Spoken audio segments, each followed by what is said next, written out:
मेरा परिचय अरुण जी ने शायद आपको दे दिया होगा। जी नमस्कार।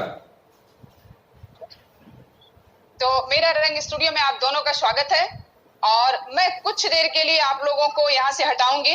आप लोग कुछ नहीं करिएगा, मैं ही फिर आप लोगों को कनेक्ट भी करूंगी कुछ सेकेंड्स के लिए।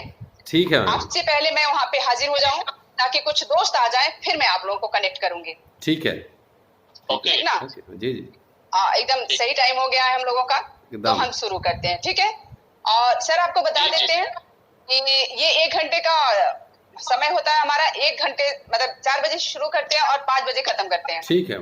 तो टाइम आपके पास इनफ है और बातचीत आराम से आप लोग करिएगा। ठीक है? जी जी। ओके ठीक है, डन।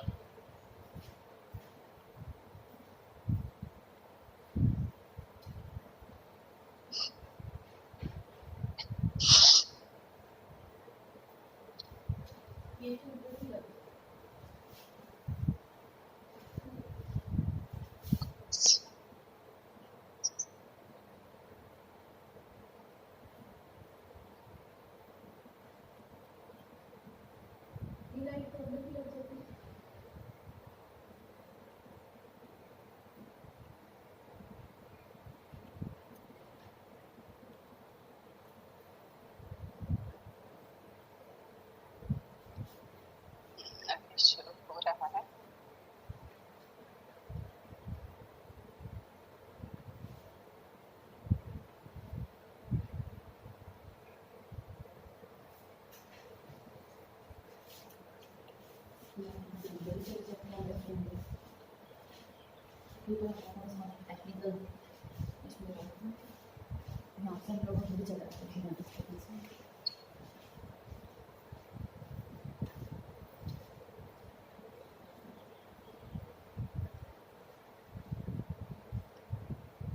कुछ दोस्त आ गए हैं तो शुरू करते हैं आज की बातचीत।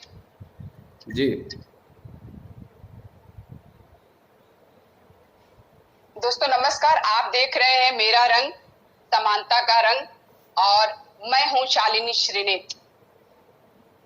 मेरा रंग संवाद की इस कड़ी में आज हमारे मेहमान हैं प्रोफेसर रतन लाल जी, दिल्ली विश्वविद्यालय के हिंदू कॉलेज में इतिहास के प्रोफेसर हैं और बातचीत करेंगे युवा रचनाकार अरुण कुमार जी, जो कि मेरा रंग से भी जुड़े हुए हैं, मेरा रंग परिवार के सदस्य हैं।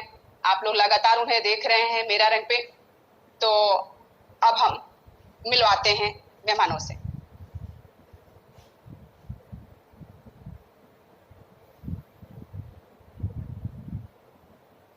सर नमस्ते, आपका मेरा रंग पे बहुत स्वागत है। जी नमस्कार, थैंक यू फॉर इनवाइटिंग मी।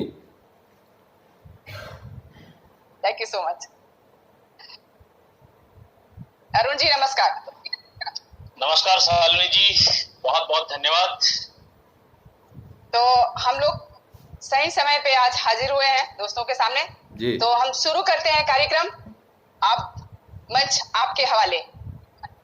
जी बहुत बहुत शुक्रिया। आज मेरी क्लास लगने वाली है लगता है। जी नहीं, बिल्कुल नहीं सर। तो पुनः आप दोनों का स्वागत है। आप लोग बातचीत करें। Thank you. मैं निकलती हूँ यहाँ से। तो दोस्तों आप सभी का हार्दिक स्वागत करते हुए मैं रतनलाल जी का जो एक बार पुनः मेरा रंग संवाद में हार्दिक स्वागत करता हूँ। जय भीम सर, आपका स्वागत है इस मंच पर। Thank you. जय भीम। जय भीम। तो अभी सर मजाक में कह रहे हैं कि आज मेरी क्लास लगने वाली है। क्लास तो लाल सर लगाते हैं, लेकिन हाँ आज अरुण की क्लास में जरूर जो है कुछ हो सकता है कि तीखे सवालों का सामना आपको करना पड़े।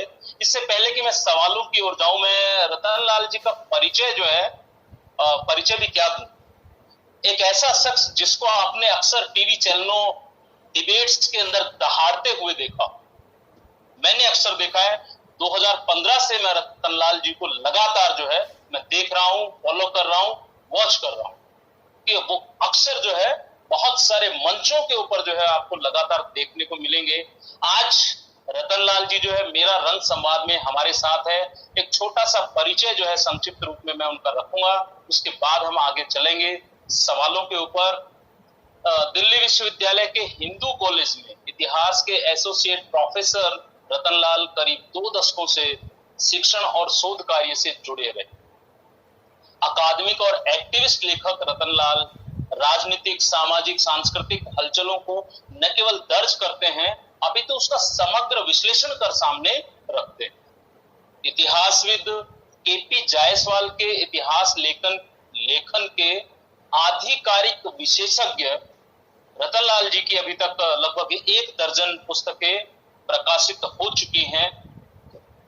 कितने Rohit, Kashi Prasad Jayaswal the making of nationalist historian, Kashi Prasad Jayaswal संचयन 3 खंडों में, काशी प्रसाद जायसवाल संस्मरण श्रद्धांजलि समालोचना, और एक सह अनुवादित पुस्तक एक था डॉक्टर एक था संत, जो 2019 से अब तक बेस्ट सेलर की श्रेणी में बनी हुई है। उसका अनुवाद भी जो है उसके सहयोगी अनिल जयहिंद के साथ डॉक्टर रतनलाल हैं। और इसके साथ ही वंचित भारत संशय, सवाल और संघर्ष एक पुस्तक जो है इनकी आ चुकी है। ऐसे कुल मिलाकर जो है लगभग 1 दर्जन किताबें जो है आ चुकी हैं। एक और जो महत्वपूर्ण चीज जो पिछले दिनों जो है देखने को मिली कि लॉकडाउन में रतनलाल जी आम्बेडकर नामा लाल सर की क्लास के नाम से यूट्यूब चैनल लेकर के आए, और 2 महीनों में 21 अप्रैल को पहला वीडियो जो है इसका आया था, और मात्र 2 महीनों में 17,600 उसके सब्सक्राइबर हैं, और लगभग 33,000 घंटे आम्बेडकर नामा कार्यक्रम को देखा जा चुका है। और लॉकडाउन के अंदर यह रचनात्मक हस्तक्षेप के साथ में से एक रिकॉर्ड मानता है। समता, बंधुत्व और स्वतंत्रता के लिए सक्रिय रतनलाल मीडिया में दलितों की भागीदारी के लिए भी संघर्षरत है। तो आज के इस साक्षात्कार में जो है हम रतनलाल जी को जो है जानने की कोशिश करेंगे अपने तरीके से। रतन जी का जो है सवालों की तरफ मैं लेकर के जो है उनको चलता हूं। रतन भाई, कि आपने काशी प्रसाद जायसवाल पर शोध किया है, उनकी रचनाओं का संचयन भी आप लेकर आए हैं, और उन पर आलोचनात्मक कार्य भी आप कर रहे हैं, जो कि अभी मुझे लगता है 8 भागों में जो है आना है। तो आपने काशी प्रसाद जायसवाल जी को ही क्यों चुना? देखिए, मेरी एक आदत है कि जो काम मुझे नहीं पता होता है उसमें हस्तक्षेप नहीं करता, जो एक्सपर्ट होते हैं उन्हीं के ऊपर मैं छोड़ देता हूं। तो मेरे सुपरवाइजर हैं प्रोफेसर के.एम. श्रीमाली, कृष्ण मोहन श्रीमाली, इतिहासकार हैं, बहुत जाने माने नाम हैं। तो उनसे जब बात हुई मेरे पीएचडी को लेकर, तो उन्होंने पूछा कि किस टॉपिक पे काम करोगे। तो मैंने कहा कि मुझे पता नहीं किस टॉपिक पे काम करूँगा, आप ही बताइए कि मैं किस टॉपिक पे काम करूँ। तो श्रीमाली जी ने कहा कि उन्होंने एक मोटी सी volume Kashi Prasad Jaiswal commemoration volume उन्होंने मुझे दी, और कहा कि जाओ पढ़ो, इसमें से प्रपोजल तैयार करो, तुम्हें काशी प्रसाद जायसवाल पे ही काम करना है। तो उस समय तक मैं फुल टाइम पढ़ाने के बाद एक्टिविस्ट था, रिसर्चर नहीं बना था। लेकिन thanks to my supervisor professor Shrimali ji कि उन्होंने मुझे एकेडमिक्स में ग्रूम किया, और उन्होंने मुझसे कहा कि पहले तुम एक तुम्हें वचन देना पड़ेगा, शपथ देनी होगी कि तुम अगले 3 साल तक कम से कम कोई एक्टिविज्म नहीं करोगे, कुछ नहीं करोगे, तमाम ये सब छोड़ के तुमको फुल टाइम रिसर्चर बनना पड़ेगा। तो मेरी एक आदत है कि जब मैं कमिटमेंट करता हूँ तो फिर मैं कमिटमेंट करता हूँ, नहीं तो नहीं करता। मैंने कहा done sir, yes I will do that. और उसके बाद मैं 3 साल अगर आप देखेंगे तो 11 के बाद 14 तक मैं कहीं आपको नज़र नहीं आया हूँगा, और 3 साल मैंने पूरा दिल्ली, इलाहाबाद, बनारस, पटना, गया, भोपाल, तमाम लाइब्रेरीज में जाकर केपी जायसवाल के बारे में जितना हो सकता था, हमसे संभव था, सारा मटेरियल इकट्ठा किया, और उस पर 3 साल एकदम टाइम फ्रेम में मैंने पीएचडी सबमिट की। मैं एक्टिविस्ट भी हूँ, और मतलब एक्टिविज्म मेरा एक खास तरह का जुनून है, वैसे मैं जुनूनी आदमी हूँ। तो उसके बाद जैसे ही ख़त्म हुआ तो मैं फिर बिहार चला गया, वहाँ शुरू हो गया एक्टिविज्म। तो इस तरीके से ये श्रीमाली जी का दिया हुआ टॉपिक था, और मैंने बहुत ही जितना मेरे से बन सकता है इंटेलेक्चुअली मैंने मेहनत की, और 15 में अवार्ड हुआ, मुझे डिग्री हुई, और उसके बाद लगातार 16 में मेरी पहली किताब आई, और कितने रोहित। और उसके बाद देखेंगे 17, 18, 19 तक जो है लगातार किताबें और आर्टिकल्स मेरे आते रहे।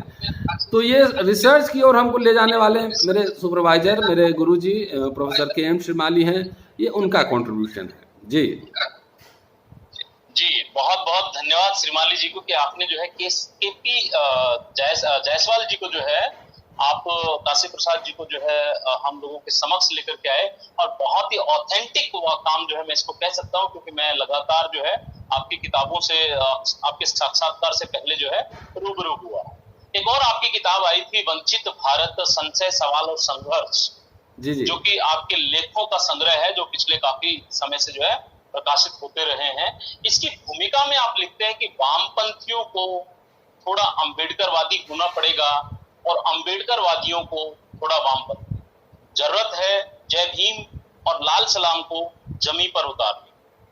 दलित राजनीति और वामपंथ डॉक्टर अंबेडकर के जमाने से ही बहस का विषय रहा है। आगे आप अपने लेख दलित राजनीति और वामपंथ में लिखते हैं कि क्लास और कास्ट दोनों को मिलाकर के एक शब्द बनाया क्लास्ट, कि क्लास्ट की पूरी अवधारणा को समग्रता से समझे जाने की जरूरत थी। क्या वामपंथ से सैद्धांतिक चूक हुई?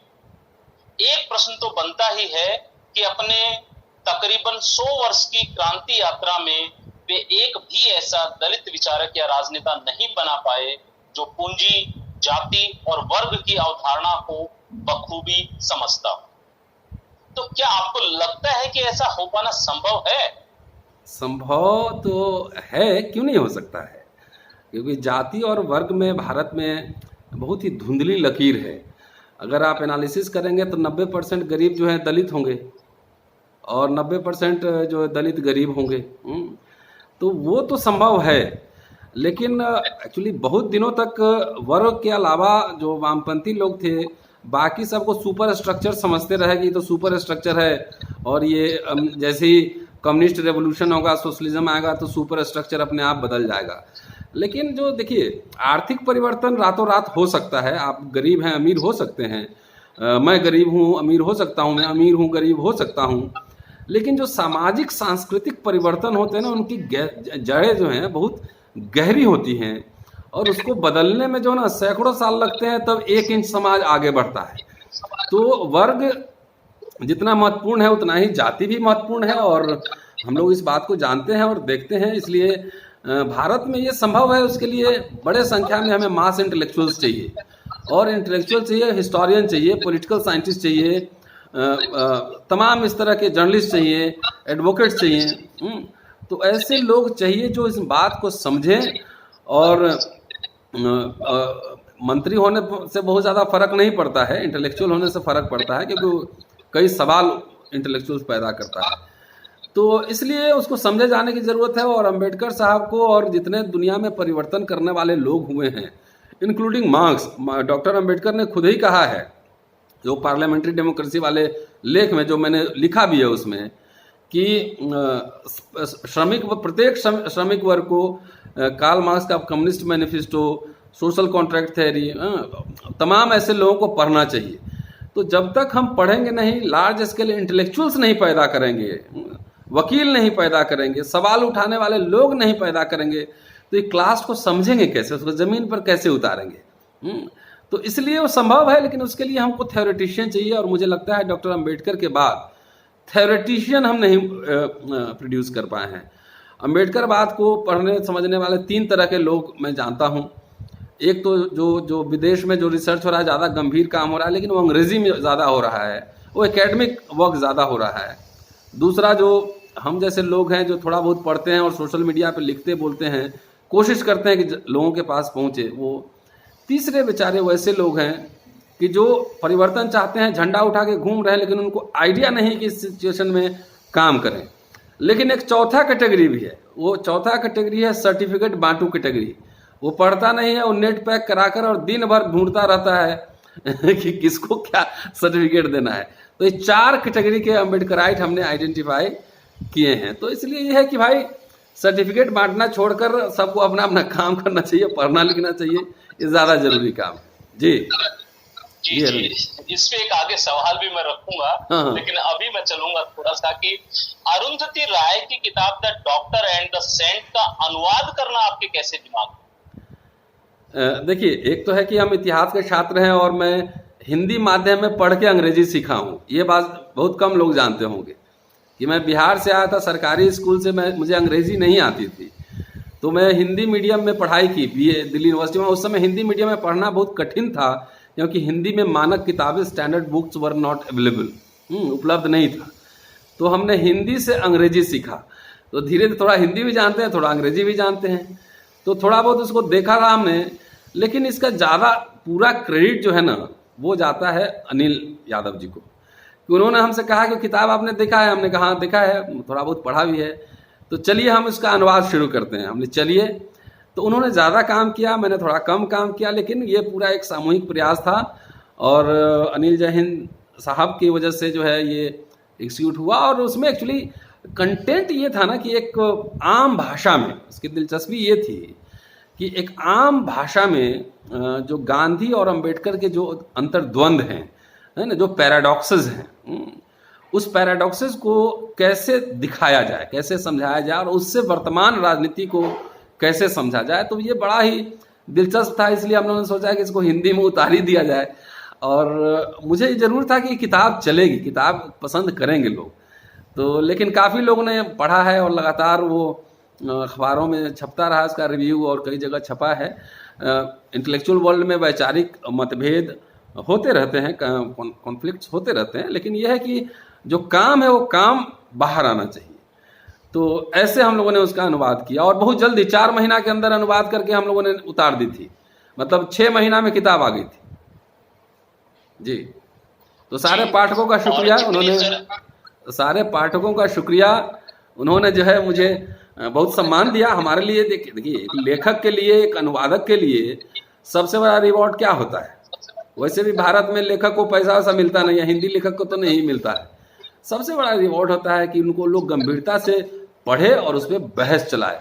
और मैं समझता हूँ कि इस दृष्टिकोण से एक था डॉक्टर, एक था संत, एक मतलब हिट किताब रही जी। और आपने एक और सवाल पूछा, वंचित भारत वाला सवाल पूछा आपने।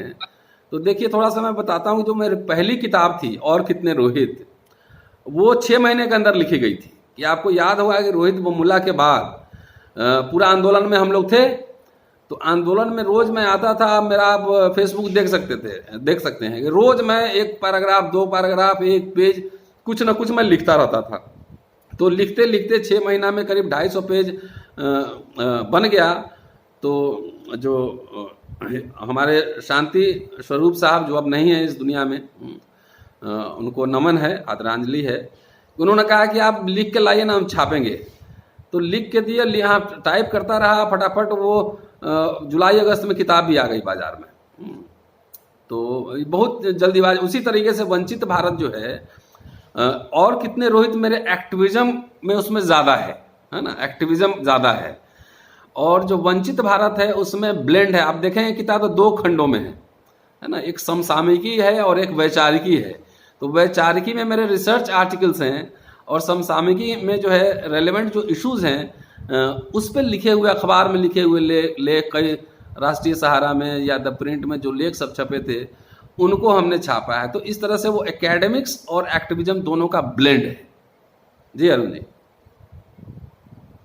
हाँ, तो ये दो आपकी किताबें जो है, वंचित भारत और एक था डॉक्टर, एक था संत, के मेरे पास में जो है, और मैंने जब इनको पढ़ा तो जो आप कह रहे हैं वो हुआ। और एक था डॉक्टर, एक था संत की तो लोकप्रियता जो है इस समय, आप जो है, मुझे नहीं लगता है, शायद अरुंधति जी को इस बात से ईर्ष्या हो सकती है कि अंग्रेजी के पाठक जो है वो उतना उस किताब की चर्चा नहीं कर पाए जितनी इस किताब की चर्चा लगातार 2019 से अब तक जो है हो रही है। और अभी भी कल मैंने सर्च किया तो कल भी मैंने पाया कि यह अभी भी जो है बेस्ट सेलर की श्रेणी के अंदर बनी हुई है, जो कि आपके जो है ये एक अच्छी बात है। बहुत बहुत बधाई आपको इस किताब के लिए। शुक्रिया। 300 से ज्यादा रिव्यूज भी हैं प्रोफेसर। मैंने 2-3 महीना पहले देखा, 300 से ज्यादा रिव्यूज भी हैं उस पे। लोगों ने काफी कमेंट्स लिखे हैं अमेजन पे जी। आप इतिहास के प्रोफेसर और छात्रों को स्थापत्य कला पढ़ाते हुए आपको तमाम भारत की पुरातात्विक महत्व की इमारतों का भ्रमण कर जानकारी भी प्राप्त करनी होती है। चूंकि मैं भी इतिहास का छात्र रहा हूं और मैं भी जो है अजंता, एलोरा और तमाम जो है दक्षिण भारत की शैली के मंदिर, उत्तर भारत की द्रविड़ बेसर शैली जो है, मैं तमाम शैलियों से मैं भी परिचित रहा हूं। तो आप जो है लगातार इधर से उधर घूमते भी रहते हैं। इधर पिछले दिनों देखा गया कि फेसबुक पर आपके मंदिरों की जो कुछ तस्वीरें लगी हुई थी, उसको लेकर काफी लोगों ने आपको ट्रोल किया। लोगों ने आप पर छद्म अम्बेडकरवादी होने का इल्जाम भी लगाया। तो इस विषय पर आपका क्या कहना? भाई मैं तो कहता हूँ मैं बाबा साहब का बिगड़ा चला हूँ। मैं तो एकदम ऑफिशियल में लाइन कहता हूँ कि आप मुझे इंट्रोड्यूस करें तो वो करें, ऐसे करें कि बाबा साहब का बिगड़ा चला रतन लाल से मिलवाता हूँ। तो वो मुझे ट्रोल कर रहे थे, मैंने उनको ट्रोल कर दी, सब भाग लिए यहाँ से। भाई एक बार बताओ आप, मतलब ये सब आप मंदिर, आप कर्मकांड माने नहीं माने, पूजा पाठ करें नहीं करें, आपकी मर्जी, आपका डेमोक्रेटिक राइट है। लेकिन स्थापत्य कला के दृष्टिकोण से भव्य शानदार चीज देखने के बाद मतलब जाता हूँ, अभी भी बोलिए, आज भी बोलेंगे तो मैं चल दूंगा। तो मुझे अच्छा लगता है कि कैसे बनाया है। जैसे आप कन्याकुमारी चले जाएं तो कन्याकुमारी में जब तक आप अंग वस्त्र नहीं पहनेंगे आपको अंदर जाने ही नहीं देगा। तो अगर आपको अंदर जाके गोल्डन जो मूर्ति है सोने की देखना है, आप कैसे जाएंगे? तो आपको तो मंदिर में जा रहे हैं तो सब लोग चप्पल उतार रहे हैं तो आप जूता पहन के नहीं न जाएंगे, आप देखने जा रहे हैं। अगर पूजा आप करते वहां पे, कर्म कांड करते तो कर्म कांड करते, पूजा करते तो कोई फोटो नहीं दिखा। मंदिर के बाहर खड़े हैं, वो तो उन्होंने एक फोटो लगाई, मैंने दर्जनों फोटो खुद ही लगा दी कि गुरुद्वारा में भी खड़ा हूँ, चर्च में भी खड़ा हूँ। अब हमको डच चर्च देखना है गोवा में जाकर, या हमको पुराने से पुराने चर्च देखने थे। इसका मतलब थोड़ी है कि मैं क्रिश्चियन हो गया, हम चले गए मस्जिद में वहाँ पे तो हम मुसलमान हो गए, या हम चले गए गुरुद्वारे में तो हम सिख हो गए। तो ये ऐसे लोग थे जिनको मैं कहता हूँ ना, नेट पैक वाले लोग, कि नेट पर दिन भर देखता था रतन लाल कुछ गड़बड़ न कर दे। तो मेरा तो सब कुछ ओपन रहता है। उसने एक फोटो लगाई, मैंने 10 फोटो और लगा दी। हमने हाँ यहाँ भी गया था, मैं उड़ीसा भी गया था जनवरी में, कुनार टेम्पल, सब टेम्पल का फोटो मैंने लगा दी। तो ऐसे लोग बेसिकली कुंठित लोग हैं, खुद कुछ नहीं कर सकते हैं। तो दिन भर इनको रहता है कि कैसे मुझे गाली देगा तो थोड़ा सा लोग और जान जाएंगे, थोड़ा और जानेंगे। तो उन्होंने कहा मुझे छदम, मैंने कहा मैं बिगड़ा चला। भाई तुम जो असली अम्बेडकरवादी है उसको पढ़ने लिखने से किसी ने मना किया है? तो पूछो कि अम्बेडकरवाद क्या है तो बोल देगा कि 22 प्रतिज्ञा है। तो 22 प्रतिज्ञा के पहले अम्बेडकर साहब कुछ नहीं है। जो 21-22 वॉल्यूम जो किताबें हैं, अंग्रेजी में 21 वॉल्यूम, हिंदी में 40 वॉल्यूम है, तो क्या चीज लिखा हुआ है? 22 प्रतिज्ञा सब में लिखा हुआ है। तो ऐसे लोग गुमराह करने वाले लोग होते हैं। मैं तो देखिए, मुझे तो कहीं मान लिया कि मेरे दोस्त के यहाँ कोई पूजा पाठ है, चाहे गृह प्रवेश कर, जैसे मैं कोई कर्मकांड नहीं करता, आज तक मुझे कोई दिखला नहीं सकता है कि एक फोटो कि मैं कर्मकांड या पूजा पाठ कर रहा हूँ या कुछ भी कर रहा हूँ। मेरे घर आप आए हैं, आपको कहीं भी कोई भगवान, अच्छा वैसे मूर्तियां मैं रख सकता हूँ ना, मेरे लिए पीस ऑफ आर्ट है वो, मैं उसको ऐसे समझता हूँ। अगर मूर्ति पे चंदन लगाऊं, टीका लगाऊं, पूजा करूं, तब आप कह सकते हैं कि भाई ये कर्म कांड कर रहा है। लेकिन कोई गणेश का एक आर्ट पीस कहीं हमको कोई गिफ्ट करता है तो मैं अपने स्टडी रूम में नहीं रखूंगा, उसको अपने लॉन में नहीं रखूंगा। तो मेरे लिए पीस ऑफ आर्ट है। और जब तक ये लोग पढ़े लिखेगा नहीं, ये बात समझेगा नहीं, तो इनको लगता था कि भाई आप अम्बेडकरवादी असली, मैं तो किसी को नहीं कहता, आज तक सुना है आपने कि कौन असली है कौन नकली है? अरे वो हिंदू धर्म से जो ब्याह होता है उसमें कहते हैं कि पान का पत्ता नहीं मिला तो लाओ रे पान का डंडी लाओ, उसी से रिचुअल कर लेंगे। तो मुझे तो लगता है कि जो जितना योगदान कर रहा है, कंट्रीब्यूट कर रहा है, सब ठीक है। हम क्यों किसी को सर्टिफिकेट दे? तो हमने आज तक किसी को सर्टिफिकेट नहीं दी। लेकिन ये लोग जो है एक जिंदगी में एक पन्ना लिखे नहीं होंगे ढंग से। 22 प्रतिज्ञा भी मैं कहता हूँ, एक काम करो, एक नेशनल सेमिनार करा लो, मैं भी 22 प्रतिज्ञा पे आता हूँ भाषण देने, बोलने, बहस कर लो। ये 22 प्रतिज्ञा भी लोग नहीं समझते हैं, और सिर्फ 22 प्रतिज्ञा लेके घूमते रहते हैं। तो जो लोग डॉक्टर लोग हैं, तो डॉक्टर लोगों का गेट टुगेदर होता है, तो वहाँ क्या होता है हम लोग को नहीं पता है। शराब लोग नहीं पीते हैं 5 स्टार होटल में, तो क्या वहाँ डॉक्टर वैसे जाते नहीं हैं? तो ये समझिए, मेरे लिए जैसे किसी के यहाँ शादी ब्याह है या कोई गृह प्रवेश है, चाहे कुछ भी है, तो उसमें हम जाते हैं तो मेरे लिए एक सोशलाइजेशन का जगह अड्डा है जहाँ लोगों से हम बातचीत करते हैं, जहाँ पे विचारों का आदान प्रदान करते हैं, उसके साथ साथ बढ़िया खाना भी खाते हैं, तो ये भी एक आकर्षण रहता है। तो दूसरा, आपको कल्चर और धर्म और तमाम ये बातें हैं, उसको बहुत ही गंभीरता से समझना पड़ेगा। देखिए अरुण जी, आपकी माँ अगर पूजा करती हैं, माँ पूजा करती हैं, तो आपकी माँ पूजा करती होंगी तो इसलिए करती होंगी कि मेरा बेटा अच्छा हो, मेरा घर परिवार सुखी संपन्न रहे। नेता लोग जो पूजा करता है तो वो कहता है चलो मंदिर वही बनाएंगे, तो वो सांप्रदायिक दंगा फैलाता है। तो दोनों के अंतर को आप नहीं समझेंगे तब आप मतलब जो लोग रहेंगे कहाँ, आपके पास ना भाषा है, ना बोली है, ना कुछ है, क्या है आपके पास? तो ये समझना पड़ेगा भाई, आर्यन के आने से पहले या ब्राह्मणों के आने से पहले क्या इस देश में जो लोग रह रहे थे उनके पर्व त्योहार नहीं थे, खुशी नहीं था, खाली छाती पीटते थे, खाली रोते रहते थे हैं? तो ऐसा जो ये फर्जी सब था, इस सबको वो क्या मुझे ट्रोल करेगा? मैं तो चुनौती स्वीकार करता हूँ, चुनौती देकर लड़ता हूँ, आ जाओ तुम बहस कर लो। तो उसने एक फोटो लगाई, मैंने दर्जनों खुद ही लगा दी, सब भाग लिए।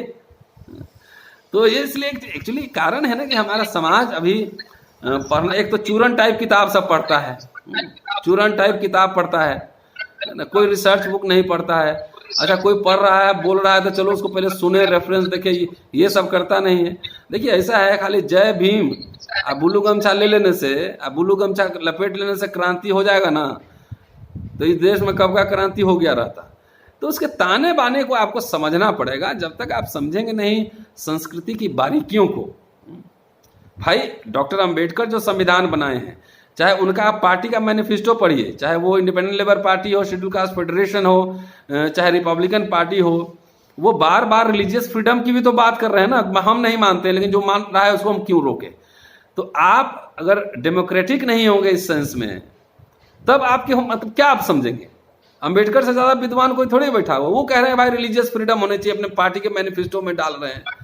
तो इसलिए मैंने वो अंबेडकर नामा शुरू किया। अंबेडकर एक ऐसे अंबेडकरवादियों के लिए एक बाबा साहब के बिगड़ा चेला की ओर से अंबेडकर नामा एक उपहार है, तोहफा है। पता नहीं वो भी देखता होगा कि नहीं देखता होगा। इसमें मैं आगे एक चीज अगर जोड़ दूं, क्योंकि आपने दक्षिण भारत की बात की, कन्याकुमारी टेम्पल की बात की, मेरा भी ये अनुभव रहा है। जब मैं साउथ के अंदर था केरल में, तो पद्मनाभन टेम्पल है जो कि स्वर्ण भंडारों के लिए पिछले दिनों काफी चर्चित था।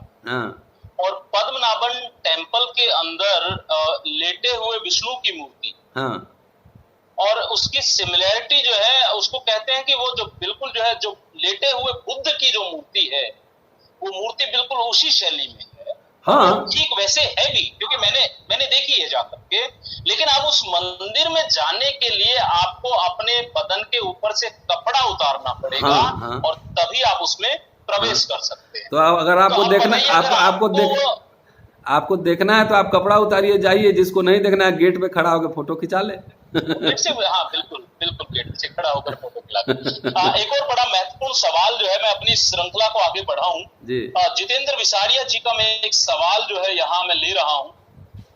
बड़ा अच्छा सवाल है, जो हमारी गांधी और अंबेडकर की बात जब आप और हम कर रहे थे उस समय आया था कि गांधी और अंबेडकर पर एक था डॉक्टर एक हसन जी। क्या इस तरह का प्रयास मार्क्स और अंबेडकर के संबंध में नहीं होना चाहिए?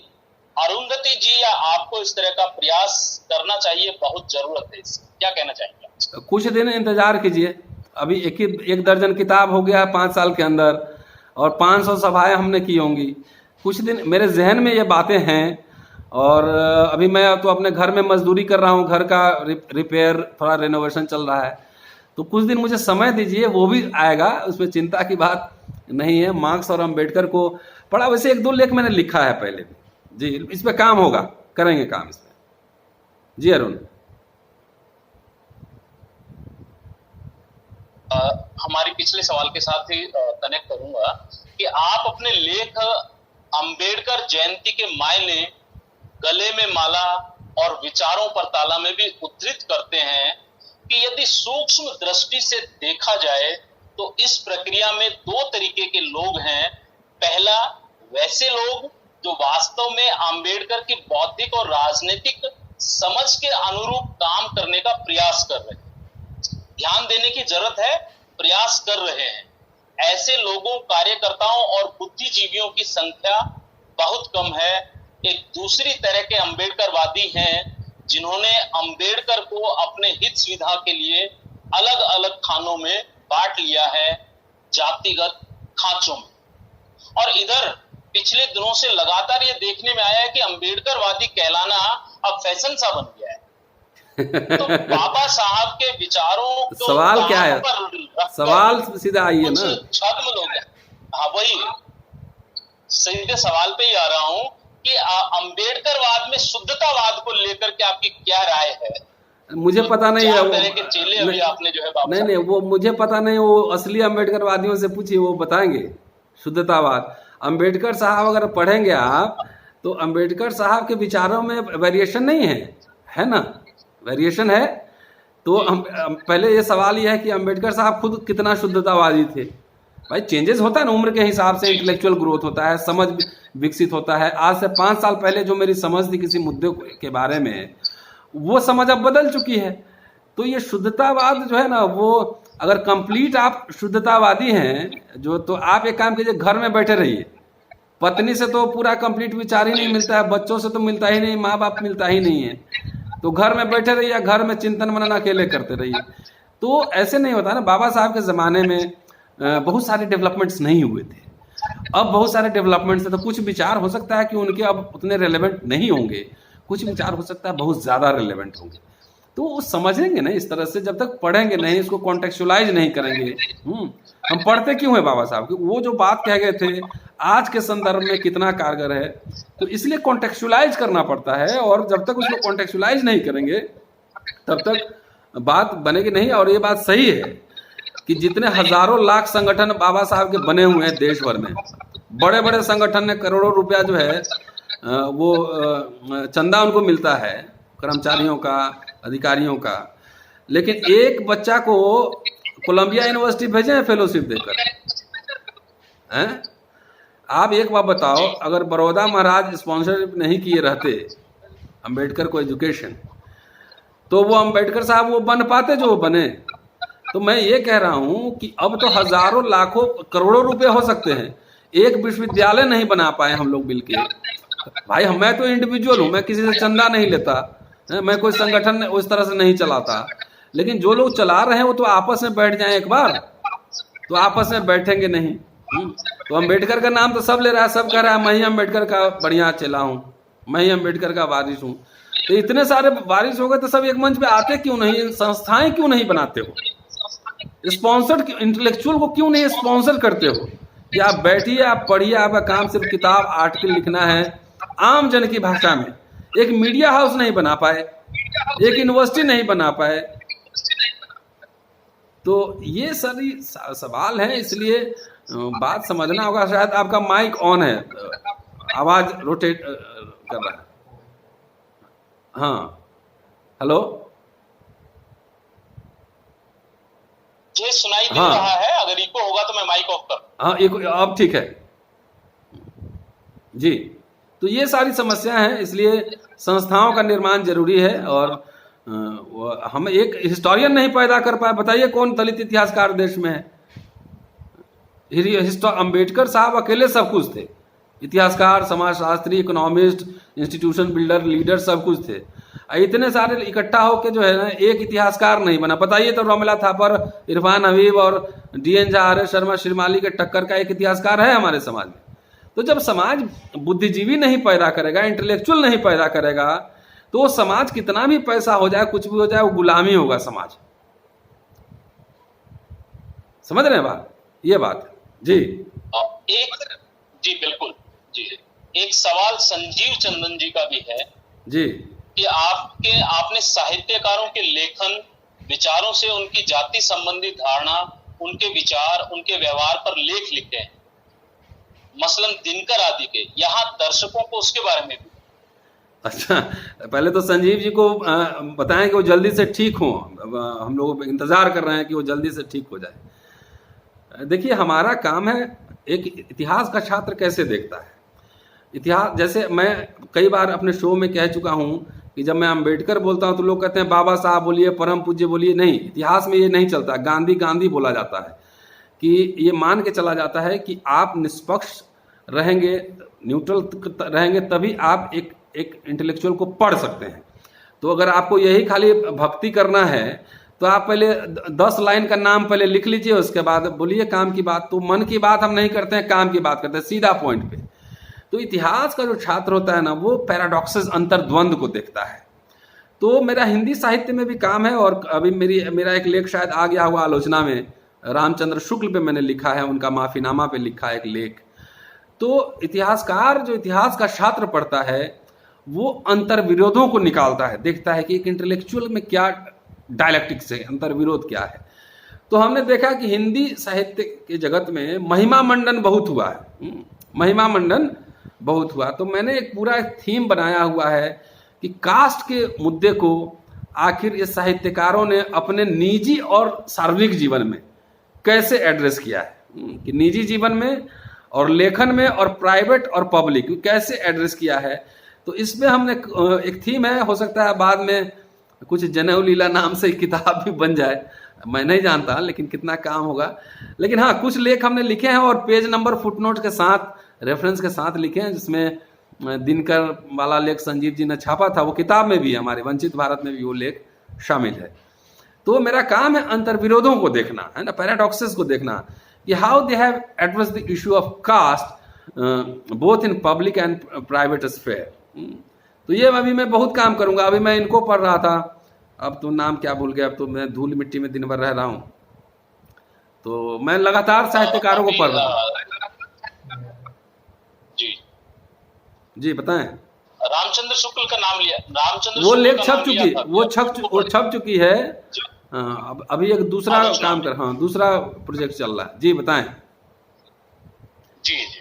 अब एक थोड़ा सा एक सवाल जो है आपकी लाइफस्टाइल को लेकर के, पता नहीं मुझे करना चाहिए कि नहीं, लेकिन मैं करूंगा, कि आपको जब भी देखते हैं एक ब्रांडेड रतनलाल दिखाई दे, आंखों के ऊपर काला चश्मा, ब्रांडेड कपड़े, हमेशा स्टाइल में रहने वाले रतन भाई तो अगर मैं कहूं तो रंगीला रतनलाल कह सकता हूं। क्या बात। तो इस लाइफस्टाइल की कोई खास वजह है? देखिए, अंबेडकर साहब को पढ़ना मैंने इधर शुरू किया है, लेकिन कुछ बातें मैं पढ़ के लगता है कि मैं बचपन से उनका फॉलोअर रहा हूँ। तो अभी मैंने पढ़ा था जब वो बौद्ध मठ वाले जो एपिसोड अंबेडकर नामा में हमने किया था, तो उसमें एक जगह मिला, बड़ा दिलचस्प लगा मुझे, कि वो लिखते हैं कि जो बौद्ध विहार बने वो इतने शानदार और भव्य होने चाहिए कि उसमें लोग दूर से ही देखे तो उनको लगे कि वहाँ कुछ खास कुछ हो रहा है। तो मेरी बचपन से, मैं बहुत अमीर घर का नहीं रहा हूँ, संघर्ष भी हमने किया है। मेरे पिताजी ने बहुत मेहनत करके हम लोग को पढ़ाया लिखाया है, और बहुत कम पैसे में हम लोग दिल्ली में रहे हैं। पहली बार आया था, मुझे याद है 600 रुपये महीने मिलते थे मुझे 91 में। लेकिन मेरी एक आदत रही है कि एक ही कपड़ा होगा लेकिन वो ब्रांडेड होना चाहिए। तो मेरा बीए का भी फोटो देखेंगे कॉलेज डेज का, तो आपको सब ब्रांडेड कपड़े ही मिलेंगे। तो मैं शुरू, ये शौक है मेरा, मतलब भाई जेब में पैसा है किसने देखा है, लेकिन ब्रांडेड होगा तो लगेगा कोई अमीर आदमी आ रहा है। तो पैसा होने से अमीरी नहीं होता है, पैसा होने से अमीरी नहीं होता है। लेकिन अगर हमको अच्छा से रहने का, स्टाइलिश रहने का शौक है, तो नथिंग रॉन्ग इन दैट। मैं महंगी गाड़ी में भी चलता हूँ, महंगे होटल्स में भी जाता हूँ। और एक बात और, मैं अपने दोस्तों का बहुत शुक्रिया अदा करना चाहता हूँ कि आजकल मेरे सारे कपड़े जो हैं, मेरे जूनियर दोस्त, अब कितने का नाम लूँ, जब आते हैं तो कोई शर्ट ले लिया, कुछ ले, बहुत सारे दोस्त हैं।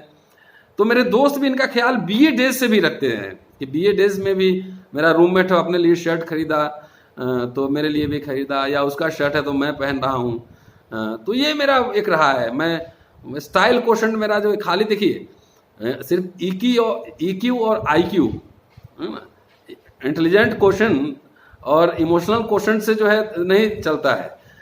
IQ भी उसमें जो है ना, SQ में जोड़ देता हूँ। स्टाइल क्वोशेंट का होना भी बहुत जरूरी है कि स्टाइल, बाबा साहब को देखिए तो उनको जाकर, अब नागपुर से आगे छोटा सा एक म्यूजियम है जहाँ पे उनके कपड़े रखे हुए हैं, एक बार देख कर तो आइए, मतलब इतने स्टाइलिश कपड़े हैं। तो हमको लगता है कि जितना संसाधन हो, उस संसाधन में आदमी को बेहतरीन रहना चाहिए, बढ़िया खाना खाना चाहिए, बढ़िया रहना चाहिए, बढ़िया कपड़ा पहनना चाहिए, और दिन भर रोने गाने की कोई ज़रूरत नहीं। उससे कोई फायदा नहीं। जी अरुण जी। बिल्कुल, बड़ी अच्छी बात है कि बाबा साहब भी जो है उन्होंने भी एक स्टाइल आइकन तो रहे ही। और अभी आपके घर मेरा जाना हुआ 2-3 दिन पहले, और सरकारी आवास को मैंने देखा कि आप हेरिटेज हाउस में तब्दील कर रहे हैं, और ये प्रोजेक्ट जो है देखने समझने को मिला। और 2008-9 के अंदर भी जो है आपने कुछ ऐसा ही किया था जिसकी कवरेज जो है एनडीटीवी समेत कई चैनलों के ऊपर जो है दिखी। अभी भी आप सरकारी निवास को ऐसा रूप दे रहे हैं जो बहुजन सांस्कृतिक केंद्र जो है, जिसे मैं कह सकता हूं, वो बन सकता है। बाबा साहब की कुटिया को बनाने को जरा विस्तार से जो है बताइए, समझाइए, क्योंकि मेरी नजर में और मेरी समझ में यह निवास सरकारी है आपका, और एक दिन तो आपको छोड़ के जाना ही है। ठीक आपने सवाल किया भाई। मुझे 2001 में ये घर अलॉट हुआ था, और वहाँ मेरा रिटायरमेंट है 37 में। तो कितने साल हुए? 36 साल हुए। तो जिस घर में 36 साल 38 साल रहना हो, और उस घर को आप खंडहर, ये हेरिटेज हाउस मैं बना नहीं रहा हूँ, ये हेरिटेज हाउस है। 1911 में ये बना था, और जब किंग्सवे कैंप बना था, जब किंग जॉर्ज यहाँ आए थे, तो उनके अधिकारियों के रहने के लिए, सिपाहियों के रहने के लिए कुछ मकान बने थे हिंदू कॉलेज, जैसे वाइस रेगल लॉज है, तमाम ऐसे ग्वायर हॉल जो दिखते हैं यूनिवर्सिटी में। तो हमारा जो घर मिला था वो भी उसी समय का घर है। तो मैंने मिलते देखा कि इतना बड़ा जगह, देखिए हमारे कई साथी सोशल मीडिया पे भी कहते हैं कि आप घर खरीद लीजिए, इतने पैसे लगा रहे हैं, 20 लाख रुपए का जो है पूरा ये है। तो मैं हंसता रहता हूँ, मैं कुछ नहीं कहता कि मैं I am not an economist, मैं अर्थशास्त्री नहीं हूँ कि हिसाब किताब बैठाऊंगा, लेकिन मैं हंसता रहता हूँ कि भाई अगर 20 लाख रुपए मैं अगर इन्वेस्ट कर दूं कहीं, तो मुझे एक कमरे का घर भी नहीं मिलेगा। मिलेगा कहीं दिल्ली में? नहीं मिलेगा। दूसरा, जो मकान मुझे मिला है उसके लिए मुझे 2 चीज बनना होता, गवर्नर बनना होता, कैबिनेट मिनिस्टर बनना होता, या मेरे पास 500-1000 करोड़ रुपए होते, तभी मैं ऐसे मकान में, इतने बड़े मकान में मैं रह सकता था, अन्यथा नहीं रह सकता था। तो जिस मकान में 37 साल रहना हो, वो मकान आपका अपना ही है। अपने मकान की तरह उसको केयर कीजिए, उसको देखभाल कीजिए। मान लीजिए इस मकान में मेरी शादी हुई, मेरे दोनों बच्चे यहीं पैदा हुए हैं। जब मैं रिटायर करूंगा तब बेटा 35 साल का होगा, बेटी 28 साल की होगी। तो जिस मकान में इतने मतलब समय गुजारना हो, और पैसे 20 लाख मान लिया खर्च हुआ, और वो एकदम भव्य शानदार वो बन जाए, तो मुझे लगता है कि मैं अर्थशास्त्री नहीं हूँ, लेकिन घाटे का सौदा नहीं। एक लाइफ स्टाइल आपका जैसा आप सोचते हैं वैसा आपको दिखेगा। तो ये बात है। और दूसरा, मैं सार्वजनिक जीवन में भी रहता हूँ, मेरे यहाँ गेस्ट आते हैं, आते जाते रहते हैं, तो साथ ही कहीं आए तो थोड़ा ऐसा रूम रहे कि घर से सेपरेट भी हो, बगैर स्ट्रक्चर, मैंने कोई स्ट्रक्चर नहीं छेड़ा है। हेरिटेज हाउस उसी तरीके से जो उस समय बना था, लेकिन उसको मैंने ब्यूटीफाई किया है, उसको मैंने अच्छा सा रंग रूप दिया है, उसको जगह को तरीके से इस्तेमाल किया है। तो ये कोई गड़बड़ बात नहीं है, और मुझे लगता है कि मैंने कोई घाटे का सौदा नहीं किया। और आप मेरा घर आकर देखेंगे तो जो अनयूटिलाइज्ड स्पेस था, उसको ऊपर आप मेरे कुटिया में गए होंगे, तो अनयूटिलाइज्ड स्पेस में मैंने 2 कमरे निकाले, कोई स्ट्रक्चर नहीं छेड़ा गया है। और मैं आर्किटेक्ट नहीं हूँ, लेकिन सारा डिजाइन मेरा किया हुआ, और दिल्ली में वो आपको कहीं और देखने को नहीं मिलेगा। अगर ऊपर आप एयर कंडीशन चला दे रात में, तो लगेगा कि आप शिमला में या किसी पहाड़ में बैठे हुए हैं। तो मैंने खुद ही डिजाइन किया। और आप यकीन मानिए कि 2008 में जब यहाँ कॉमनवेल्थ गेम्स होना था, और पूरे लोग दिल्ली को सजाने में लगे थे, और मेरे घर के सामने ग्राउंड है जहाँ स्वीडन की बेसबॉल की टीम प्रैक्टिस करने वाली थी, तो मुझे लगता था कि यहीं से, मेरे घर के सामने से ही तो जाएंगे लोग प्रैक्टिस करने, तो मेरा खंडहर घर देखेंगे तो क्या ये होगा। तो मुझे खराब लगा, तो मैंने पीएफ से पैसे निकाले कुछ, और थोड़ा थोड़ा काम करना शुरू किया। तो मेरे कुछ दोस्त भी हैं, दोस्त मुझे बहुत मदद करते हैं, थैंक्स टू देम। और जब वो इजाज़त देंगे तो उचित समय पर सबका हम नाम भी लेंगे और उनको ऑनर भी करेंगे। तो मेरे कुछ दोस्तों ने, और उस समय तो खास तौर से एक दोस्त ने मेरी मदद की, बोला कि भैया हम लोग तो पैसा कमाते हैं, लेकिन इतने बड़े मकान में मैं नहीं रह सकता, आपको मिला है, चलिए हम कुछ मदद करते हैं, इसको फर्श वर्श ठीक कराइए, सब बनाइए। तो मैंने 3 महीना जैसे मैंने खुद ही गंजी और हाफ पैंट पहन के मैंने फावड़ा चलाया, यहाँ पे काम किया, तरीके से इसको रेनोवेट किया, लाइटिंग लगाई, लैंप्स लगाए, और मुझे लगा जब घर ये बना तो ताहिर भसीन फिल्म एक्टर है, अभी बड़ा आदमी हो गया है, उस समय वो एनडीटीवी के साथ जर्नलिस्ट था, वो बोला मेरे ही कॉलेज का स्टूडेंट रहा है, जब मैं यहाँ अपॉइंट हुआ था तो वो वहाँ पढ़ता था, तो उसने कहा कि सर मैं आपके इस पे स्टोरी बनाना चाहता हूँ। तो एनडीटीवी ने 2 बार यहाँ पे स्टोरी बनाई थी। पहला तो रेनोवेशन हुआ तब उसने मेट्रो नेशन पे 5 मिनट की स्टोरी चलाई थी। दूसरा मेरे कैंपस में आप देखे होंगे बाबा साहब की मूर्ति भी लगी हुई है, जो मैंने अपने पैसे से बनाई है वो, और अपने दोस्तों के कुछ सहयोग से बनाई है। तो वो पिताजी से मैंने उद्घाटन करवाया था उसका, कि मेरे लिए वीआईपी वो पिताजी ही हैं, कोई मिनिस्टर इस काम के लिए नहीं। तो उस समय भी एनडीटीवी 24/7 इंग्लिश वाले पे एक खबर चली थी। तो उस समय जब रेनोवेट किया तो times of India, Indian express, Hindustan times, आप जितना भी अखबार का हिंदी अंग्रेजी, नवभारत टाइम्स, जनसत्ता, राष्ट्रीय सहारा, दैनिक भास्कर, जितने अखबार का आप नाम ले सकते हैं जो लीडिंग अखबार सब हैं, सब ने जो है मेरा फोटो वो सब उसमें छापा, घर का बड़े बड़े खबर बनाए और फोटो छापा उन्होंने वहाँ पे। इस बार जब 25 दिसंबर को हम अम्बेडकरनामा के बैनर पे मनुस्मृति दहन दिवस जब मनाएंगे और आपको दावत पे बुलाएंगे, अगर सब कुछ नॉर्मल रहा तो, कोरोना नॉर्मल हुआ, जब शाही दावत पे आपको बुलाएंगे तो उस दिन सारे अखबार के कटिंग और वीडियो जो है उस दिन मैं प्रोजेक्टर में दिखाऊंगा कि मैंने क्या काम किया। तो इतने शानदार लगता था, मतलब वो जब लाइट्स हमने लगाए थे तो सारे अखबार ने बड़ी बड़ी खबर छापी, तो मुझे उसका रिवार्ड मिल गया, जो मैंने खर्च किया, लोगों ने तारीफ की उसकी, इसका मुझे परिणाम। हर चीज़ पैसे के लिए नहीं होता है। दूसरा, जब रेनोवेट हो गया तो अखबारों में छपी, तो कनाडा से एक लेडी आई हुई थी दिल्ली, वो पढ़ी थी, तो मेरे से मिलने मेरे घर पे आई और उन्होंने कहा कि मैंने पढ़ा है आपके घर के रेनोवेशन के बारे में, अभी भी वो नेट पे होगा सारा ये।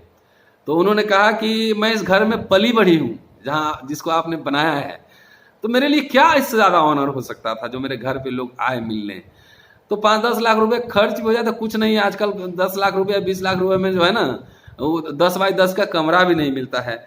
लेकिन वो स्टाइल क्वेश्चन की बात है, अगर 20 लाख तब ऐसे इन्वेस्ट कर दीजिए और आपको शाही अंदाज में रहने का मौका मिले, तो मुझे लगा कि ये कोई घाटे का सौदा नहीं है। तो तकरीबन इतने पैसे धीरे धीरे इन्वेस्ट हो गए इसमें, और कई बार लोन भी लिया, अभी भी वही काम भी कर रहा हूँ। अभी तो चूंकि सब लॉकडाउन का पीरियड था, अभी उधारी में मेरा काम चल रहा है, उधारी पे सारे काम कर रहे हैं। सिर्फ जो श्रमिक भाई हैं उनको मैं रोज का पैसा देता हूँ, अदरवाइज उधारी पे सब चल रहा है। एनीवेज, बनेगा, ये फाइनल टच दे रहा हूँ, और जब बन जाएगा तो उसका उद्घाटन भी कराएंगे बाबा की कुटिया का, तो इसमें अच्छा लगेगा। और देखिए, एक इतिहास का शिक्षक जो है, यही स्टोरी थी कि कैसे हेरिटेज के इम्पोर्टेंस को समझता है। तो मुझे लगा कि मैं इतिहास का छात्र होने के नाते मेरी ये जिम्मेदारी भी थी कि इस हेरिटेज को बचा लिया जाए। तो अब 2037 में हम रिटायर करेंगे। रिटायरमेंट के बाद कॉलेज को एज इट इज़ सौंप कर चले जाएंगे। कॉलेज क्या करता है, ये कॉलेज की जिम्मेदारी होगी, और मुझे कोई अफसोस नहीं होगा। जिस समय तक मेरा जहाँ रहना है वहाँ रहूँगा। उसके बाद ये नहीं कि यहाँ से मैं अगर चला गया, गाँव चला गया, तो मुझे कोई अफसोस होगा। अरे 65 साल तक जहाँ आलिशान तरीके से रह लिया, हो गया, बात खत्म हो गया, नो रिग्रेट्स। तो कई लोग कह रहे थे कि मकान तो सरकार कॉलेज ले लेगी, हम लिए तो क्या हो गया। हो सकता है कि चूंकि हम इस भव्य तरीके से रहना चाहते हैं, तो हो सकता है रिटायरमेंट के बाद मुझे कोई फार्म हाउस दे दे। तो इसके लिए भागम भाग नहीं करना है, आप वर्तमान को भी इंजॉय कीजिए, वर्तमान को भी आप समझिए कि वर्तमान सिर्फ जो है ना, फ्यूचर, वर्तमान ठीक रखेंगे तो फ्यूचर भी ठीक रहेगा। 10 दिन भूखे रख लीजिए, आप बोलिए कि 1 महीना बाद हम 3 किलो खाएंगे, तो उससे क्या फायदा। 10 दिन स्टाइल में जो है थोड़ा थोड़ा खाते रहिए, बिरयानी भी खाइए, मिठाई भी खाइए, मिठाई कम खाइए, वैसे मैंने छोड़ दी है। तो ये बात है, इसलिए मुझे लगा कि मैं दोस्तों से साझा भी करूं कि मैं कोई घाटे का, जहां मुझे रहना है, बच्चे मेरे बड़े हो जाएंगे, सबकी शादी यहाँ से कर सकता हूँ, शादी की पार्टी दे सकता हूँ। और जो आप, एक चीज मैं भूल गया था, जिन्होंने कहा था कि फोटो लगा के कि मैं नकली अम्बेडकरवादी हूँ, 2 दिन पहले मैंने अपने शादी, कोर्ट में मैंने शादी की थी, कोर्ट में, और मैंने वो फोटो शेयर किए हैं, वो ट्विटर पे और इंस्टाग्राम पे और फेसबुक पे, और आप जानते हैं वो वायरल हो चुका है फोटो। नो सिंदूर, नो गहने, नो मंगलसूत्र, कुछ, क्योंकि कोर्ट ने बोला था ना कि मंगलसूत्र का आधार बना के डाइवोर्स के लिए, तो मैंने प्रोटेस्ट में डाला था, वो फोटो वायरल हो चुका है सोशल मीडिया पर।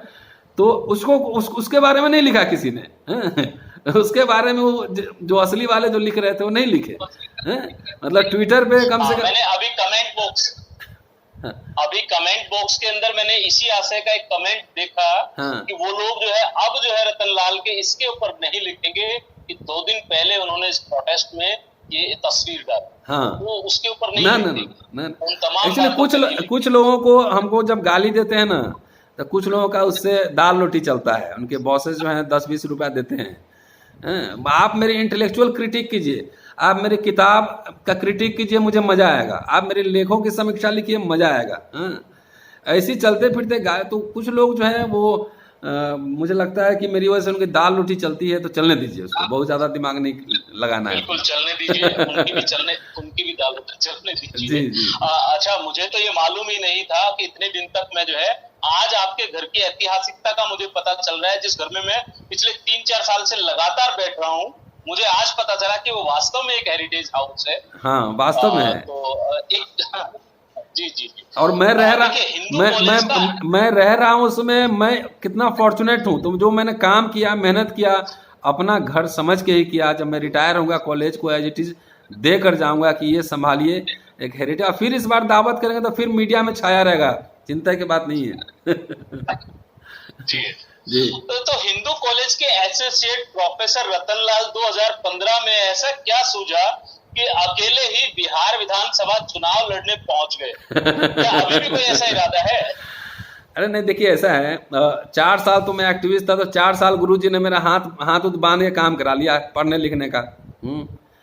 तो उसके बाद मैं लालू जी से मैं जुड़ा हुआ था, लालू जी के साथ हमने बहुत काम किया है। तो अच्छा, मेरी एक आदत है कि मैं कभी जो है बड़े लोगों से कुछ मांगता नहीं। तो जैसे मुझे लगता है कि मैं किसी के साथ काम कर रहा हूँ, तो उनकी जिम्मेदारी है कि मुझे क्या चाहिए। जैसे मैं गुरु के साथ काम कर रहा हूँ, तो उनकी जिम्मेदारी है कि ये देखना कि मेरी पीएचडी कब होगी, मेरी दाल रोटी का इंतजाम कब होगा। मैं कभी अपने गुरु जी को नहीं कहा कि मुझे नौकरी लगवाइए। डीएन झा और श्रीमाली मेरे गुरु जी रहे हैं, सुपरवाइजर रहे हैं। मैंने कभी नहीं कहा कि आप मेरे, लेकिन गुरु लोग की महानता है उनके जहन में रहना कि भाई रतन को दाल रोटी का इंतजाम करना है। तो मैं लालू जी के साथ भी काम किया, लेकिन मैंने कभी उनसे टिकट नहीं मांगा, ऑन रिकॉर्ड कह रहा हूँ। तो लेकिन उस समय बीजेपी का बहुत ही ऑन स्लॉट था कि बीजेपी हजारों करोड़ रुपए इन्वेस्ट करेगी, क्या क्या चल रहा था, और बिहार की लड़ाई नाक की लड़ाई है। तो आरजेडी के बहुत सारे लोग जो थे, जो मेरे दोस्त थे, बोले कि भाई रतन जी चलिए बिहार और आपको चुनाव लड़ना है। तो मैं चला गया। तो शायद लालू जी मुझे लड़ाना चाहते थे चुनाव, और वो अंतिम जो टिकट था 243 विधानसभा में, लास्ट टिकट मेरा ही फाइनल हुआ, इतना उसे पेच लगा हुआ। तो वो लालू जी चाहते थे कि हम लड़े, लेकिन क्या हुआ, कुछ गड़बड़ हुआ, हम नहीं जानते हैं। तो फाइनली हमको टिकट नहीं मिला। तो उसके बाद थोड़ा सा मैं थोड़ा सा जिद्दी आदमी हूँ, तो उन्होंने मुझे कैंपेन में एंगेज नहीं किया। तो मैंने कहा जब मैं 3 महीने की छुट्टी लेकर आ ही गया हूँ, तो खाली हाथ मैं कहाँ कैसे जाऊँगा। तो मैं चला गया पातेपुर, वहाँ 10-20 हमारे साथी यंग मतलब स्टूडेंट टाइप से मिले। उन्होंने मेरा 2 दिन इंटरव्यू किया, और कि मैं आपको कैसे मैं सपोर्ट करूं। तो उन्होंने 2 दिन इंटरव्यू किया। 2 दिन इंटरव्यू करने के बाद मुझे पास कर दिया कि सर हम आपके लिए कैंपेन करेंगे। तो वहाँ कुछ और वहाँ के सीनियर लोग, महेश जी लोग तमाम, और संतोष और तमाम साथी, अली है ना, तो वो लोग जो है कैंपेन किए। मेरे पास एक वैगन आर थी, पैसे भी नहीं थे, कुछ भी नहीं था उस समय मेरे पास, स्मार्ट मोबाइल फ़ोन भी नहीं था, तो मैं जानता भी नहीं था, फेसबुक है वो तो एक्टिव नहीं था। तो बगैर पैसे के, बगैर संसाधन के, कुछ ज़रूरत पड़ी दोस्तों को फ़ोन किया तो उन्होंने दे दिया पैसे वैसे। हैं, तो मैंने कहा चलो एक्सपेरिमेंट करते हैं कि लोग मेरी बात सुनते हैं कि नहीं सुनते। तो माइक भी नहीं, कुछ भी नहीं, मैं चौक चौक जाकर ऐसी बेंच पे खड़ा होकर मैं बोलता था, और मुझे रास्ता भी नहीं पता था, मेरा घर भी वहाँ नहीं, मेरा घर मुजफ्फरपुर में है। तो बच्चे, वो लड़के मेरे साथी कार में बैठा, मैं आधा विधानसभा में घुमा भी नहीं हूँ अब तक, क्योंकि बिहार का 2nd लार्जेस्ट कॉन्स्टिट्यूंसी है इन टर्म्स ऑफ एरिया। तो ऐसे ही मैं चौक चौक पर जाकर भाषण देता था। तो मैंने अपने दोस्तों को कहा कि मुझे पता नहीं कि वोट कितने आएंगे मुझे। कुछ लोगों ने मुझे चुनौती दी कि अगर 200 वोट से ज़्यादा प्रोफेसर साहब को आ जाएगा तो मैं राजनीति से संन्यास ले लूँगा। तो मेरे साथियों ने पूछा, तो मैंने कहा देखो वोट कितना आएगा ये मुझे पता नहीं, के लिए मैं कौन से स्थान पर रहूँगा ये मैं ज़रूर बता सकता हूँ। तो मैंने कहा कि 3रे स्थान पे मेरा नाम नोट कर लेना, मैं रहूँगा 3रे स्थान पर। तो मुझे मैं एक्चुअली मैं देखना चाहता था कि can I communicate with the people, कि दिल्ली में खाली एयर कंडीशन और एलीट इंस्टीट्यूशन में पढ़ा के आप लोगों के बीच अपनी बात पहुंचा सकते हैं कि नहीं पहुंचा सकते हैं। आप यकीन मानिए बहुत मजा आया, बहुत मैंने सीखा। मैं दोस्तों का आज ही पातेपुर से रोज मुझे 5 फोन आते हैं। मैं पातेपुर के तमाम लोगों का, तमाम दोस्तों का, सब लोगों का शुक्रिया अदा करना चाहता हूँ। मैं चुनाव लड़ूं न लड़ूं कोई इससे बहुत फर्क नहीं पड़ता है, अपना काम मैं कर ही रहा हूँ। पिछले 5 साल में मैं ज़्यादा एक्टिव रहा, मतलब देश भर में मैंने 500 सभाएं की होंगी। तो मुझे जब रिजल्ट आया तो मैं तीसरे नंबर में था, तकरीबन 4400 के आसपास मुझे वोट मिले थे। और इंटरेस्टिंग ये था कि मैं आधे विधानसभा क्षेत्र में नहीं गया था, लेकिन कोई ऐसा बूथ नहीं था जहां पे मुझे वोट न मिला हो। क्या इसलिए मैं शुक्रिया अदा करना, मतलब हर बूथ पे मेरे चाहने वाले एक आदमी जरूर थे कि भाई रतन लाल बात ठीक कर रहा है, खूब दबा के भाषण कर रहा है।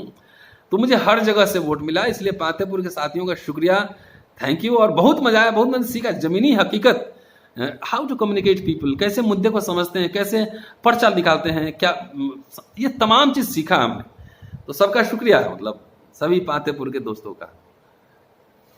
जी 2015 से ये लगातार मैं भी आपको देख रहा हूँ, बिहार विधानसभा चुनाव, फिर 2016 से 2020 तक लगभग 1 दर्जन किताबें, देश भर में 500 के लगभग व्याख्यान, इतनी यात्राएं, एक्टिविज्म, शिक्षण कार्य, पत्र पत्रिकाओं में भी आप लगातार लिख रहे हैं। सबको 24 घंटे मिलते हैं, रतन लाल को 25 घंटे कैसे मिलते हैं? नहीं 24 घंटे ही है, और मेरे पास कोई प्रॉपर्टी नहीं है। विधानसभा के डिटेल्स में जाकर देखेंगे तो न पैसा है, न जमीन है, न घर है, कुछ भी नहीं है। जो है एवरीडे है, मतलब दिहाड़ी मेरा चलता है। देखिए ऐसा है, मैनेज कैसे कर, नहीं ऐसा है, मल्टी टास्किंग मैं बचपन से करता रहा हूँ, मेरी आदत है। जो मुझे बचपन से जानते हैं उनसे आप पूछ लीजिए, कॉलेज में झगड़ा भी कर लेना है, पढ़ना भी है, ये भी खाना भी बनाना है, स्टोव में मिट्टी तेल वाले स्टोव में मार के उसको ऑन भी करना है, तो करता था। वो मेरी बचपन से आदत रही है, तो मेरी आदत बन चुकी है। जैसे आपसे बात करने से ठीक 10 मिनट पहले मैं बाहर था, काम कर रहा था, धूल मिट्टी में सना हुआ था, आया तुरंत नहाया, माइंडसेट मैंने तुरंत बदला। तो मेरे दिमाग में मेरे 4 दरवाजे बनाए हुए हैं। तो जिस समय जो काम करना होता है वही दरवाजा खोलता हूँ, बाकी बंद कर देता हूँ। समझ रहे हैं मेरी बात? तो आप कहेंगे कि मेरे पास मैंने कोई प्लेगरिज्म नहीं की, मेरी किताब सबके सामने है, जरा दिखा दे, तो मैं कैसे काम करता हूँ? तो करता हूँ क्या है, मैं कॉलेज कैंपस में ही रहता हूँ। मैं 4 बजे सुबह उठता हूँ, और जब तक लोग उठ के कॉलेज आते हैं मैं 4 घंटा काम कर चुका होता हूँ। दूसरा, जिस समय मैं कंप्यूटर पे होता हूँ, पढ़ने पे होता हूँ, उस समय आंदोलन वाला अपना दरवाज़ा बंद कर देते हैं। कहाँ गए पता नहीं है, आंदोलन का दरवाज़ा बंद कर दिया, सीधे राइटिंग पे है। फ्राइडे इवनिंग अगर मैं कहीं गया तो कंप्यूटर का दरवाज़ा बंद कर दिया, एक्टिविज्म वाला खोल लिया। तो ये मैं दोस्तों को कहना भी चाहता हूँ कि you have to make balance बनाइए, कन्फ्यूजन मत पालिए। आप बोलेंगे तो मैं मजदूरी भी करता हूँ, लिखता भी हूँ, सब काम उसी समय में होता है। 24 घंटा भाई, नरेंद्र मोदी साहब के पास भी 24 घंटा है, अंबानी के पास भी 24 घंटा है, सोनिया जी के पास भी 24 घंटा है। तो होता क्या है ना, चेन बनाना पड़ता है, चेन। जैसे आपके पास अगर 10 लोग हैं तो आप 10 नहीं 240 घंटा काम कर रहे हैं, मान लीजिए 24 घंटा। तो अपने दिमाग को भी उसी तरह यूज टू कीजिए। कम थोड़ा इतना सोइए कि जिससे कि हो जाए कि हाँ ठीक है, रेस्ट मिल गया। 5 घंटे काफ़ी होते हैं, 5 घंटे के बाद ज़्यादा सोते हैं तो इसका मतलब आलस है। तो कम सोइएगा तो कि आयु भी बढ़ जाएगी, आयु भी बढ़ जाएगी, और आयु बढ़ेगी तो प्रोडक्शन भी बढ़ेगा, एक्टिविज्म भी बढ़ेगा, नॉलेज भी बढ़ेगा, तमाम होगा। तो इन्हीं समय का, जैसे अभी आप देख रहे हो अम्बेडकर नामा 10 दिन से नहीं जा रहा है, क्योंकि मेरा घर अंदर पूरा धूल मिट्टी था, मैं बैठने का जगह भी नहीं था। आज भी देख रहे हैं मैं शिफ्ट इधर से उधर कर रहा हूँ, तो नहीं जा रहा है तो नहीं जा रहा। लेकिन मैंने दोस्तों से मैंने ये कमिटमेंट किया है कि जैसे ही मैं ठीक होऊंगा अंदर से रोज 4 वीडियो डालूंगा, सारा कंपनसेशन। 2 दिन का मेरा वादा था कि 2 वीडियो, एक दिन में 2 वीडियोस, तो मैं सारा कंपनसेट करूंगा। तो अभी जिस काम में लगा हूं उसी काम में लगा हूं। Focused, be focused in life. ये मेरा कहना है अपने दोस्तों से भी कि हर समय फोकस्ड रहिए। जिस समय जैसे क्लासरूम में मैं जाता हूं और सुन लीजिए, मान लीजिए कि हम कोई आर्टिकल लिख रहे हैं तो 8:30 तक हम आर्टिकल में इन्वॉल्व होते हैं। और जब क्लास में हम जाते हैं कि 9:50 की क्लास मुझे लेनी है, तो आधा घंटा पहले अपने आप को बैठते हैं, माइंडसेट चेंज करते हैं। जैसे आपसे बात करने में मैंने पूरा दिमाग, ईंट पत्थर से दिमाग निकाला बाहर और आपके पास आ गया, और स्विच ओवर करिए। और जिस समय क्लासरूम में है तो क्लासरूम में ही फोकस कीजिए। मेरी आदत है, मैं पब्लिक स्टेटमेंट दे रहा हूँ, मैं 23 बरस से काम कर रहा हूँ। मेरे छात्रों से आप पूछिए मैं क्लासरूम में 3 मिनट से 5 मिनट पहले खड़ा होता हूं गेट पे। रेयरली कभी होगा कि 2 मिनट लेट हुआ हूँ, एकदम पब्लिक स्टेटमेंट दे रहा हूँ, मैं कभी लेट नहीं जाता। आप देखे होंगे, आपने 4 बजे कहा था, मैं 4 बजे रेडी 10 मिनट पहले बैठा हुआ था। तो ये आपको मैनेजमेंट आपको करना पड़ेगा। अगर मैनेजमेंट नहीं करेंगे या कंसंट्रेशन नहीं करेंगे, मान लिया जैसे मैं बहुत संघर्षों से गुजरा हूँ, तो संघर्ष मान लो पैसे नहीं है तो हम टेंशन लेकर दीवार में माथा फोड़ लेंगे तो पेट भर जाएगा क्या? नहीं भरेगा ना। तो इत्मीनान से उसका सॉल्यूशन ढूंढना पड़ेगा, इत्मीनान से उसको सोचना पड़ेगा कि कैसे, हाउ टू प्रोसीड, कैसे आगे बढ़ें। तो ये जरूरी है अरुण जी। एक तो बड़ा ही इंटरेस्टिंग सा सवाल मुझे जो है मिल रहा है, 1 घंटे हो गए साथियों की तरफ से। हाँ, थोड़ा सा आज एक्सीड करेगा मुझे लग रहा है, 2-4 मिनट, ज्यादा नहीं। कि विनय कुमार सिंह का एक सवाल है कि जिन लोगों ने आपको अपना मत दिया, क्या पुनः कभी उन लोगों के पास मिलने के लिए गए? क्या आने वाले विधानसभा चुनाव में पुनः प्रत्याशी बनना चाहेंगे यदि इस बार आरजेडी या यूं कहे कि महागठबंधन की ओर से प्रत्याशी बनाया जाता है? ऐसा है, एक तो उनको मैं संक्षिप्त हाँ, एक तो बता दूं कि मैं लगातार पातेपुर जाता आता रहता हूँ। अभी कोरोना के चक्कर में नहीं जा रहा हूँ, नहीं तो अभी गर्मी की छुट्टी में 7 दिन मैं गांव में रहता हूँ वहां पर, और लोग मुझे खाना खिलाते हैं, अपने यहाँ रखते भी हैं, तो वहां लगातार जाता आता रहता हूँ। अगर मैं राजनीतिक व्यक्ति भी हूँ, मैं ये नहीं कह रहा कि एकदम नहीं ये नहीं करना, नहीं, एकदम पढ़े लिखे जिनको समझ है जाके हाउस में बोलना चाहिए। अगर टिकट देगा लोग तो जरूर लड़ेंगे, अदरवाइज पातेपुर की जो जनता है वो तय करेगी। तो ऐसा नहीं कि हम कि राजनीति कोई गंदी चीज है, नहीं, राजनीति एकदम गंदी चीज नहीं है। आप सबको जाना चाहिए, पढ़े लिखे लोगों को मैदान में उतरना चाहिए। तो मौका मिलेगा तो फिर चल के लड़ेंगे, नहीं होगा तो अपना लिखने पढ़ने का आंदोलन का काम तो जारी है, वो तो जारी ही रहेगा, तो इसमें क्या टेंशन लेना। दाल रोटी तो मेरा, राजनीति मेरे लिए दाल रोटी नहीं है, दाल उससे ज्यादा तनख्वाह मिलता है हमको। राजनीति मेरे लिए सैलरी के लिए राजनीति नहीं करता, राजनीति मेरे लिए जो है ना साधन है, साध्य नहीं, वो समाज बदलने का वो टूल है मेरे लिए, मेरी दाल रोटी नहीं है, मेरी जीविका नहीं है। जीविका मेरा यहाँ दिल्ली विश्वविद्यालय दाल रोटी देता है, सरकार देती है मुझे जीविका। जी,